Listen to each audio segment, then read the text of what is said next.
রাজ্যের সংখ্যালঘু সম্প্রদায় উন্নয়ন মন্ত্রী সিদ্দিকুল্লাহ চৌধুরী কি বলেছেন জানেন? তার একটি মন্তব্য নিয়ে এই মুহূর্তে বাংলাদেশের পাশাপাশি পশ্চিমবঙ্গেও কিন্তু বিতর্কের ঝড় বয়ে গেছে। তার কারণ হচ্ছে, সিদ্দিকুল্লাহ চৌধুরীর এই বক্তব্য কি শুধুই তার ব্যক্তিগত, নাকি মমতা বন্দ্যোপাধ্যায়ের প্রশাসনেরও সহমত রয়েছে, তা নিয়ে অবশ্যই প্রশ্ন উঠবে। কি বলেছেন তিনি? তিনি বলেছেন, হাম দো হামারে চার। চীনের সঙ্গে বা অন্যান্য শক্তিশালী দেশের সঙ্গে যুদ্ধ করতে গেলে হাম দো হামারে দো, অর্থাৎ আমরা স্বামী স্ত্রী দুজন আর আমাদের দুটি বাচ্চা, এটাতে চলবে না। কি করতে হবে না, হাম দো হামারে চার করতে হবে, অর্থাৎ আমরা দুজন, আমাদের চারটি সন্তান থাকতে হবে। সিদ্দিকুল্লাহ চৌধুরী সংখ্যালঘু সম্প্রদায়ের প্রতিনিধি, তিনি কাদের উদ্দেশ্যে এই মন্তব্য করেছেন তা নিয়ে বিতর্ক যেমন থাকবে, ঠিক তেমনি আবার উন্নয়নশীল দেশগুলোর সঙ্গে, বিশেষ করে চায়নার সঙ্গে যুদ্ধে এঁটে ওঠার জন্য নাকি 4 সন্তান নিলেই পারা যাবে, এই রকম যে রাজ্যের মন্ত্রী ব্যাখ্যা করতে পারেন, আদেও তার মন্ত্রিত্ব পাওয়ার যোগ্যতা রয়েছে কিনা, এই প্রশ্নটা কি উঠবে না? আপনাদের শোনাবো সিদ্দিকুল্লাহ চৌধুরী কি বলেছে।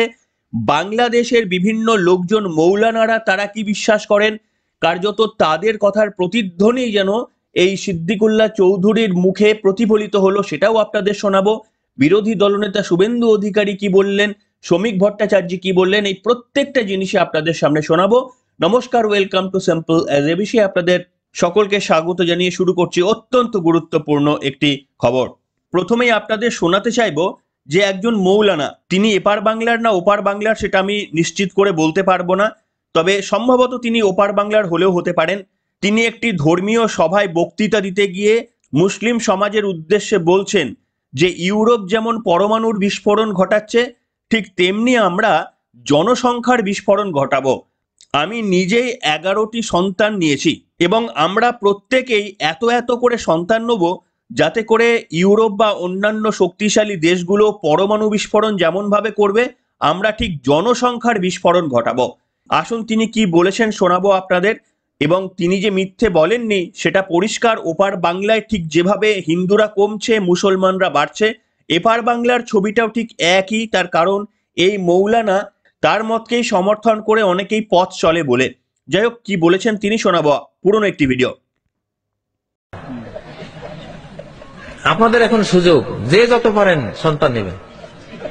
আমি তো 11টা নিছি আলহামদুলিল্লাহ, আরো নিয়ত আছে 11 জন। ইউরোপ দখল করে ফেলবো।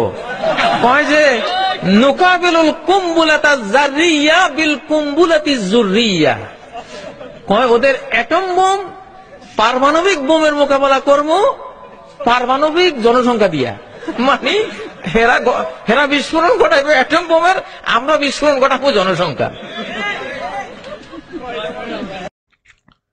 শুনলেন বন্ধুরা, এই ধরনের ভিডিও আপনারা হয়তো সোশ্যাল মিডিয়ায় প্রচুর দেখেছেন, এবং এই ভিডিওটা কমিকের মতো করে দেখলে আপনাদের কোনো অসুবিধা নেই, দেখতেই পারেন। কিন্তু সমস্যাটা হচ্ছে তিনি কমিকের আকারে কথাটি বলছেন না। দেখুন, যে কোনো শিক্ষিত সমাজ, তারা হিন্দু মুসলমান যে কোনো সম্প্রদায়ের হতে পারে, তারা কিন্তু অধিক সন্তানে বিশ্বাস করেন না, যে কোনো শিক্ষিত মানুষ। এটা লক্ষ্য করলে দেখা যায় পশ্চিমবঙ্গই বলুন আর ভারতবর্ষ বলুন কিংবা বাংলাদেশ বলুন, সেখানে মুসলমান সম্প্রদায়ের মানুষদের একটা রীতি রয়েছে, তারা 2 বা তার অধিক সন্তান নেওয়ার একটা প্রবণতা তাদের দেখা যায়। কিন্তু পশ্চিমবঙ্গে বলুন আর বাংলাদেশেই বলুন, হিন্দুদের বেশিরভাগ ক্ষেত্রেই পরিবারে 2টি করে সন্তান, আর এখনকার প্রজন্ম, শিক্ষিত প্রজন্ম যদি বলেন, তাহলে সেটা 2 থেকে নেমে 1-এ পরিণত হয়েছে। সেই কারণেই সমাজের মধ্যে একটা ইমব্যালেন্স তৈরি হচ্ছে, সেটা আমরা সকলেই প্রত্যক্ষ করছি। কিন্তু এই প্রসঙ্গে সিদ্দিকুল্লাহ চৌধুরী তিনি আবার ওই মৌলানার মতো করেই বললেন যে চীনের সঙ্গে যুদ্ধ করতে গেলে হাম দো হামারে দো, এই তত্ত্বে আর চলবে না, হাম দো হামারে চার করতে হবে। তা যদি না করা হয়, তাহলে চীনের সঙ্গে যুদ্ধ করে নাকি পারবে না ভারত। একজন সংখ্যালঘু সম্প্রদায়ের মানুষ, যিনি সংখ্যালঘু উন্নয়ন মন্ত্রী, তিনি যদি এ ধরনের অযুক্তি কুযুক্তি দিতে পারেন যে চীনের সঙ্গে যুক্ত করতে গেলে আমাদের ছোট থেকে পড়াশোনা এবং কারিগরি শিক্ষাটা প্রয়োজন বা টেকনোলজির উন্নতির প্রয়োজন, এই ধরনের কথা না বলে তিনি বলছেন 2টোর বদলে 4টি করে সন্তান নিতে হবে।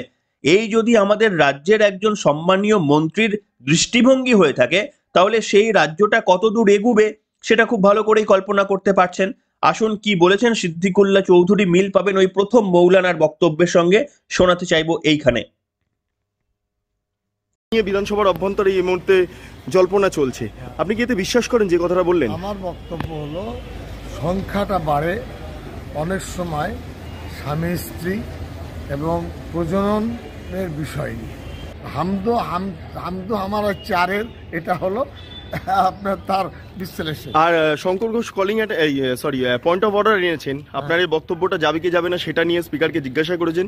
স্পিকার বললেন গোটা বিষয়টা খতিয়ে দেখা হচ্ছে। তো আপনি কি চান যে এটা থাকুক?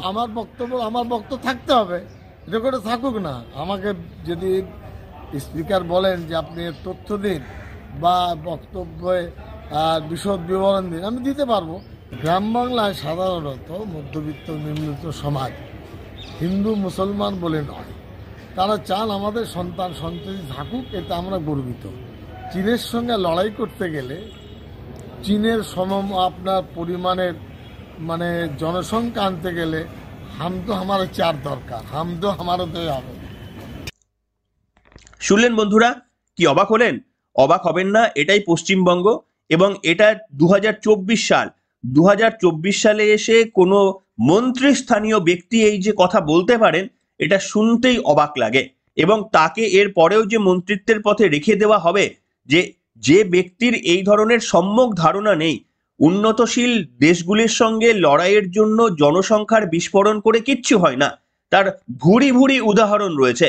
এবং প্রকৃষ্ট উদাহরণ হচ্ছে যে ভারতবর্ষে 200 বছর ইংরেজরা শাসন করতেই পারতো না, মাত্র গুটি কতক তাদের সৈন্য নিয়ে এত বিপুল সংখ্যক ভারতীয়দের সঙ্গে যুদ্ধে তারা কবেই হেরে যেত। 200 বছর সময় লাগতো না যদি জনসংখ্যাটা ম্যাটার করত। তার কারণ সম্ভবত 20,000, 40,000 বা 1 লাখ ইংরেজরা তারা গোটা ভারতবর্ষকে শাসন করে গিয়েছে।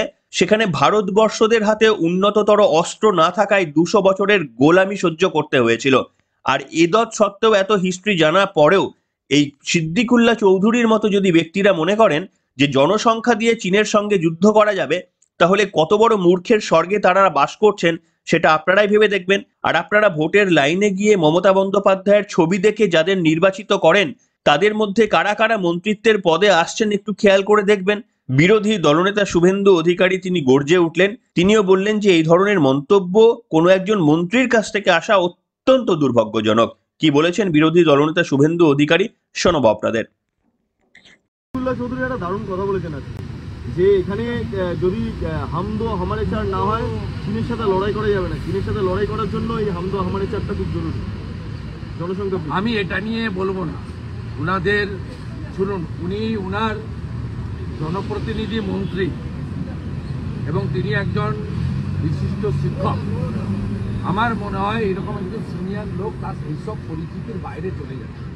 তিনি এই যদি কথাটা বলে থাকেন, এটা ওই যে আপনার যে বক্তব্য রাখেন না ওনাদের, সেই কি বলে সেই বক্তব্য উনি মানে ওই যে হুজুর বলে বক্তব্য সব হয় বিভিন্ন ধর্মীয় আলোচনায়, সেই সভাতে এরা বাংলাদেশের লোকরাও এরকম বলে। মৌলানা যারা আসেন এখানে তারা বলেন যে আমরা প্রয়োজনে 12টা নেব, ওদের হাতে পারমাণবিক বোম আছে, আর আমরা জনবিস্ফোরণ করে উড়াই যাব।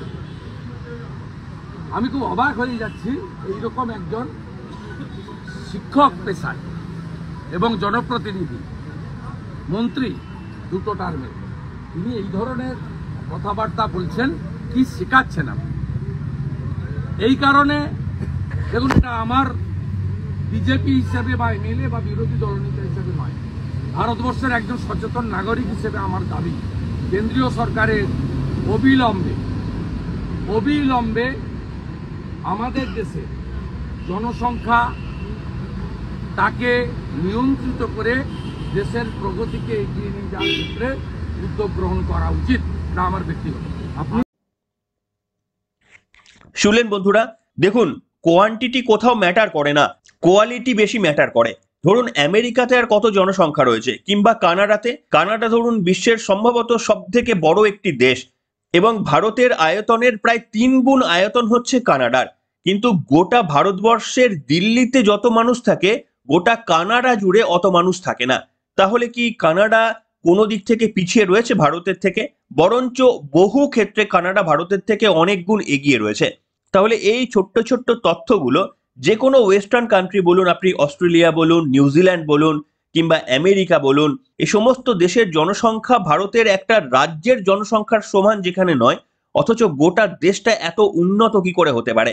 সেইখানে দাঁড়িয়ে আমাদের নেতামন্ত্রিত্বরা যদি এই ধরনের বক্তব্য রাখেন, সেটা কত বড় হাস্যকর সেটা নিশ্চিতভাবে বোঝার সময় হয়ে গিয়েছে পশ্চিমবঙ্গের মানুষের।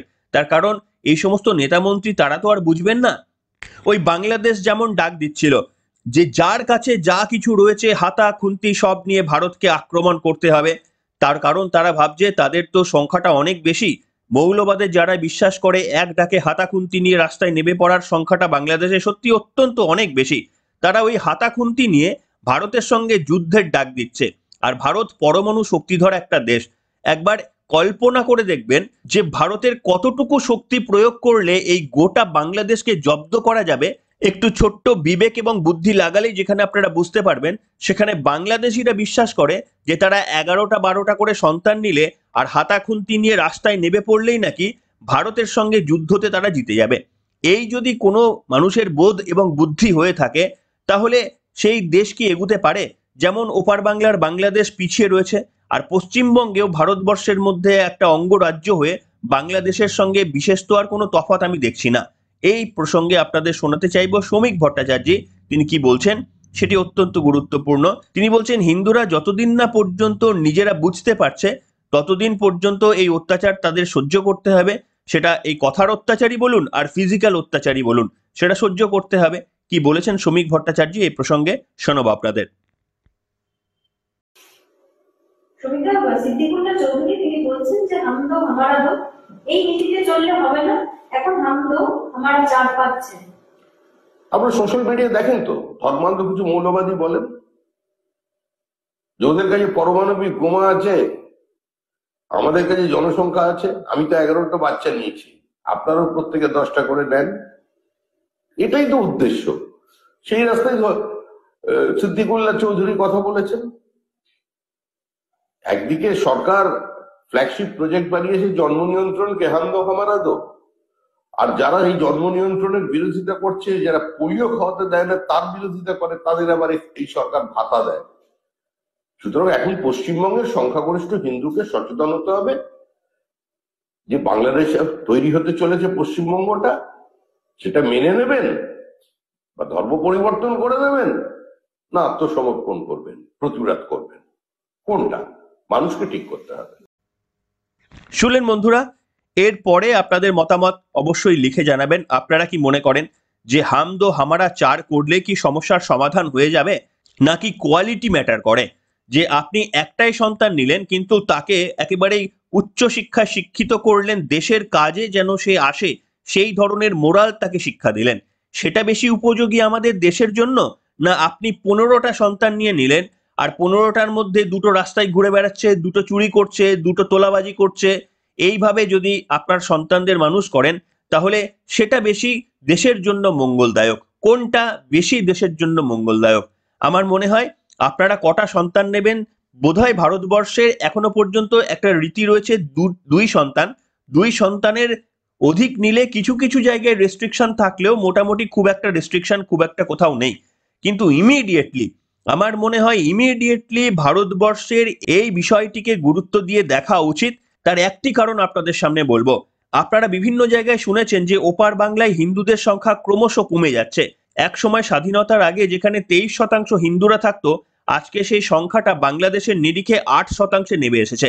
কিন্তু এখানে অনেকেই যে তথ্যটা বলেন না যে এটা সত্যি যে বাংলাদেশের অনেক হিন্দুরা তাদেরকে কাতিল করা হয়েছে কিংবা তারা বাংলাদেশ ছেড়ে অন্যান্য দেশে চলে গেছে, কিন্তু তার জন্য পার্সেন্টেজটা এত কমেনি। পার্সেন্টেজটা যে কারণে সব থেকে বেশি কমেছে সেটা হচ্ছে ওপার বাংলায় মুসলিম সম্প্রদায়ের মানুষরা যে হারে তারা সন্তান নেন, হিন্দু সম্প্রদায়ের মানুষরা সে হারে সন্তান নেন না। অর্থাৎ বাংলাদেশে যদি প্রত্যেক দিন 100টা করে সন্তান জন্মায়, তাহলে এখনকার হিসাবে 8 জন হিন্দু সন্তান জন্মানোর কথা আর বাকি 92 জন মুসলমান সন্তান জন্মানোর কথা। কিন্তু ব্যাপারটা এরকম হচ্ছে না। 8 জন হিন্দু পরিবারের মধ্যে থেকে হয়তো 2টি সন্তান জন্মগ্রহণ করছেন, আর মুসলমান সম্প্রদায়ের মধ্যে থেকে হয়তো 98টি সন্তান জন্মগ্রহণ করছেন। তার কারণ তারা একাধিক সন্তান নিতে তাদের একটা প্রথা রয়েছে, আর হিন্দুদের মধ্যে একটি বা ম্যাক্সিমাম দুটিতে কিন্তু আটকে যাওয়ার একটা প্রবণতা রয়েছে। সেই কারণেই এটাই হচ্ছে মেন কারণ যে বাংলাদেশে হিন্দুদের সংখ্যা কমে যাওয়ার একটা অন্যতম বড় কারণ। একটা কারণ যেমন দেশ ছেড়ে অনেকেই পালিয়ে যাচ্ছেন, অনেককে হত্যা করা হচ্ছে, অনেককে গুম ঘরে চালান করা হচ্ছে, তেমনি আবার এটাও একটা কারণ যে সেদেশে মুসলমানরা যেভাবে সংখ্যা বৃদ্ধি পাচ্ছে হিন্দুরা সেইভাবে সংখ্যা বৃদ্ধি করছে না। তার কারণ হিন্দুদের মধ্যে যে কোনো দেশে এমন একটা প্রথা রয়ে গিয়েছে, সেটা পশ্চিমবঙ্গেও বলতে পারেন আর ভারতবর্ষেও বলতে পারেন। ঠিক একই কারণে আপনারা যদি খেয়াল করে দেখেন, আমাদের পশ্চিমবঙ্গে যদি আপনারা দেখেন যে মুসলমান সম্প্রদায়ের মানুষরা বিগত 20 বছরে যত সংখ্যা ছিল তার পার্সেন্টেজ এখন অনেকটাই বেড়ে গেছে। তাহলে আপনারা কি বলবেন যে প্রত্যেক বছর লক্ষ কোটি বাংলাদেশিরা তারা এখানে অনুপ্রবেশ ঘটাচ্ছেন? হ্যাঁ, তারা অনুপ্রবেশ ঘটাচ্ছেন, কিন্তু সেটা যেমন একটা কারণ, তার থেকেও বড় কারণ হচ্ছে যে আমাদের এখনকার যদি আপনারা খেয়াল করে দেখেন যে আমার আপনার যারা প্রজন্ম, দেখবেন কটা করে সন্তান, ম্যাক্সিমাম ক্ষেত্রে দেখবেন একটি করে সন্তান, এখন দুটি করে সন্তানের রেওয়াজটাও যেন চলে যাচ্ছে, একটা করে সন্তানের রেওয়াজ চলে আসছে, বড় জোর দুটি। এবং আমার বিশ্বাস অনেক শিক্ষিত মুসলমান পরিবারের তারাও দুটি সন্তানে এখন বিশ্বাস করেন, কেউ কেউ একটা সন্তান এখন নেয় যারা শিক্ষিত পরিবার। কিন্তু যারা প্রথাগত শিক্ষা একটু কম, সেটা হিন্দু বলুন আর মুসলমান বলুন, তারা কিন্তু দুয়ের অধিক সন্তানের একটা প্রবণতা রয়েছে। বিশেষ করে এদেশের সংখ্যালঘু সম্প্রদায়ের মানুষ, তারা কিন্তু দুয়ের অধিক সন্তান নেওয়ার একটা প্রবণতা রয়েছে। তাই সেই কারণেই এই সিদ্দিকুল্লাহ চৌধুরীরা যদি এই রকম দায়িত্বজ্ঞানহীনের মতো মন্তব্য করেন, খুব স্বাভাবিকভাবে যে সমস্ত মানুষগুলো তথাকথিত প্রকৃত ওই ধরনের শিক্ষিত নন, তারা এতে অনুপ্রাণিত হবেন। অনুপ্রাণিত হয়ে তারা 3-এর জায়গায় 4টি, 5টি, 12টি সন্তান নেবেন এবং তাদেরকে ঠিকভাবে মানুষ করতে পারবেন না। খুব স্বাভাবিকভাবে জিনিসপত্রের দাম যেভাবে বাড়ছে, তাদেরকে ভালো স্কুলে পড়াতে পারবেন না, তাদের স্বাস্থ্যের দিকে খেয়াল রাখতে পারবেন না। তো খুব স্বাভাবিকভাবে এই 12টি সন্তান, 13টি সন্তান বা 8টি সন্তান নিলে কতটা তাদের দেশের কাজে আনার মতো তৈরি করতে পারবেন বাবা মা, এ নিয়ে প্রশ্ন থাকবেই। তাই সিদ্দিকুল্লাহ চৌধুরীর এই তথ্যকে খারিজ করার যথেষ্টই কারণ রয়েছে। চীনের সঙ্গে যুদ্ধ করতে গেলে জনসংখ্যা বাড়িয়ে কোনো লাভ নেই, তার থেকে একটাও সন্তান নিন, দুটো সন্তান নিন, সেটা আপনাদের ব্যক্তিগত ব্যাপার, কিন্তু তাদেরকে প্রকৃত শিক্ষায় শিক্ষিত করুন, দেশপ্রেমিক করে তুলুন, দেশের জন্য কাজ করার জন্য অনুপ্রাণিত করুন।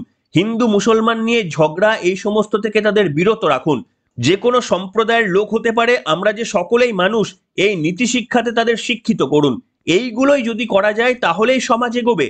2-এর জায়গায় 4, 4-এর জায়গায় 8 নিলে সিদ্দিকুল্লাহ চৌধুরীর মতো লোকেরা ভাবতে পারেন যে সমাজ এগিয়ে যাবে, আসলে সমাজটা পিছিয়ে যাবে। তার প্রকৃষ্ট উদাহরণ হচ্ছে বাংলাদেশ। কি বলবেন বন্ধুরা, আপনাদের ব্যক্তিগত মতামত কি? আপনারা কি মনে করেন যে 2-এর জায়গায় 4 সন্তান নিলেই কি পশ্চিমবঙ্গ ভারতের একেবারেই হাল পাল্টে যাবে? ভারত কি আমেরিকার মতো শক্তিশালী অর্থনৈতিক দেশে পরিণত হয়ে যাবে? কি বলেন আপনারা, লিখে জানাবেন। তবে লাস্ট যে পয়েন্টটা বলবো, দেখুন জনসংখ্যা ম্যাটার করে। এই যে ভারতবর্ষের এত বিপুল জনসংখ্যা, তার জন্য ভারতবর্ষের একটা বিরাট বাজার রয়েছে বিদেশিদের কাছে, সেটাও একটা অবশ্যই বড় ব্যাপার, কিন্তু তারও একটা লিমিট রয়েছে। চীন যেমন একটা সময় তারা সব থেকে পৃথিবীর মধ্যে বৃহৎ সংখ্যাগরিষ্ঠ সেখানে মানুষের বাস ছিল, কিন্তু তারা রেস্ট্রিক্ট করে দিয়েছে। এখন চীনের একটার বেশি সন্তান সরকারিভাবে কেউ নিতে পারে না, তাহলে সরকারের কোনো সুযোগ এবং সুবিধা 1-এর অধিক সন্তান হলে তারা পান না। ঠিক তেমনি ভাবে ভারতবর্ষে যদি এই ধরনের কোনো ভাবনা চিন্তা করা না যায়, তাহলে আগামী দিনে এই যে বৈষম্যটা আমরা দেখছি সেটা ক্রমাগত চলতেই থাকবে। আর বৈষম্য হলে কি পরিণতি হতে পারে বাংলাদেশের, সেটা আমরা তো ভালোভাবে আঁচ করছি। তাই আপনাদের মতামত অবশ্যই গুরুত্বপূর্ণ। আপনারা কোন দিকটা সমর্থন করেন? অধিক সন্তান, কিন্তু প্রকৃততাকে মানুষ করার দায়িত্বের কাজটা আমাদের কাঁধে নিতে হবে। কোনটা বিশ্বাস করেন লিখে জানান আজকের পর্বে।